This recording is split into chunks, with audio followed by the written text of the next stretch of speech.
একদা আব্দুল্লাহ ইবনে উমর রাদিয়াল্লাহু তাআলা আনহু তার কিছু সঙ্গী নিয়ে মদিনার কোনো এক প্রান্তে যাচ্ছিলেন। তারা কিছুক্ষণ হাঁটার পর একটি গাছের নিচে খাবারের জন্য দস্তরখান বিছিয়ে বসলেন।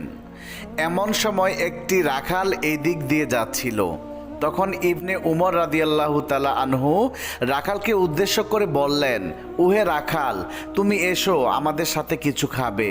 তখন রাখাল বলল, আমি তো রোজা রেখেছি, কিছু খেতে পারবো না, আপনারা বরং খেয়ে নিন। ইবনে উমর রাদিয়াল্লাহু তাআলা আনহু রাখালকে বললেন, তুমি এই প্রখর রোদের মধ্যে রোজা রেখেছ?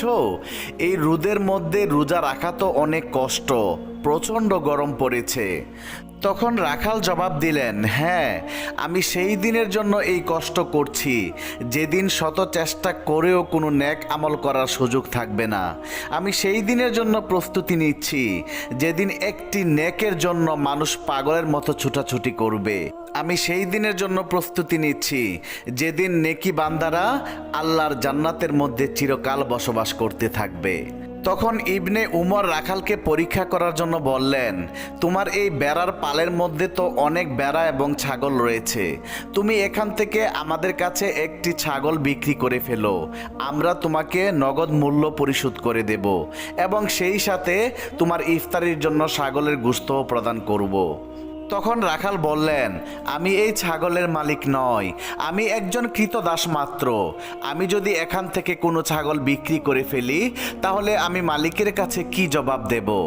তখন ইবনে উমর বলেন, হে রাখাল, এখানে তো অনেকগুলা ছাগল এবং বেড়া রয়েছে, আর মরুভূমির মধ্যে ছাগলের পাল চড়াতে গিয়ে অনেক সময় অনেক ছাগল বেড়া নিখোঁজ হয়ে যায়, এটা প্রায়ই হয়ে থাকে। তুমি না হয় মালিককে গিয়ে বলবে একটি ছাগল নিখোঁজ হয়ে গিয়েছে।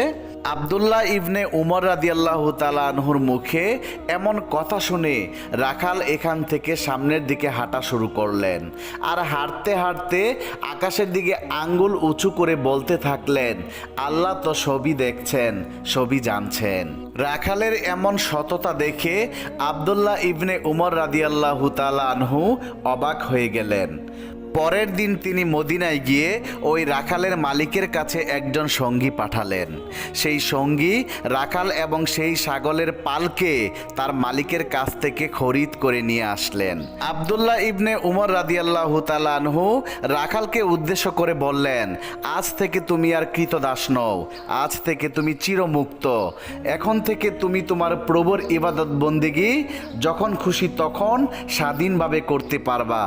আব্দুল্লাহ ইবনে উমর রাদিয়াল্লাহু তাআলা আনহু রাখালকে মুক্ত করার পাশাপাশি পালের সমস্ত ছাগলগুলো রাখালের নামে হেবা করে দিয়ে দিলেন। সুবহানাল্লাহ, সুবহানাল্লাহ। আল্লাহ পাক রব্বুল আলামিন আমাদের সবাইকে রমজানের সবগুলা রোজা রাখার তৌফিক দান করুক। সকলেই কমেন্টে লিখুন আমিন। বন্ধুরা, এই ছিল আমাদের আজকের ভিডিওটি। বন্ধুরা, ভিডিওটি যদি আপনাদের কাছে ভালো লেগে থাকে তাহলে এক্ষুনি আমাদের চ্যানেলটি সাবস্ক্রাইব করে পাশে থাকা বেল আইকনটি প্রেস করে দিন। তাহলে দেখা হবে আবার নতুন কোনো ভিডিওতে। সেই পর্যন্ত সবাই ভালো থাকুন, সুস্থ থাকুন। আল্লাহ হাফেজ।